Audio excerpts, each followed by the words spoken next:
मुझे पता नहीं उनका क्या है, लेकिन एक बात मैं सही बता देता हूँ, क्योंकि गोवा के सिचुएशन के बारे में हम भली भांति जानते हैं और गोवा की हमें चिंता है।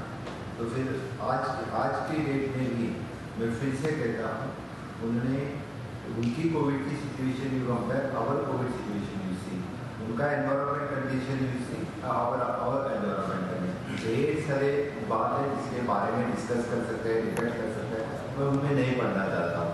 फिर भी उनको लगता है मैंने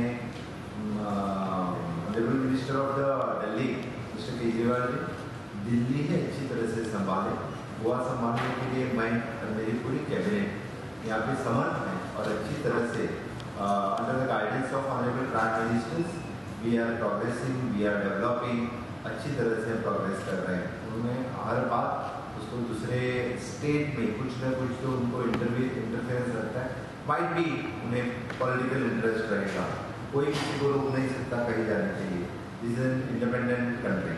सर क्या लगता है कि अभी जस्ट वो केजरीवाल जी बोल रहे थे कि दोनों स्टेट का पोल्यूशन सेम है, हम लोग बैठ के बात करेंगे, विश्लेषण करेंगे इस बारे में पोल्यूशन का, एयर पोल्यूशन दोनों स्टेट का पोल्यूशन बराबर नहीं है।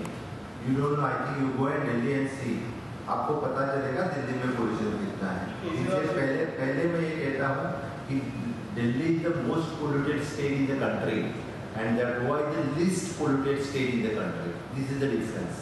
That's why.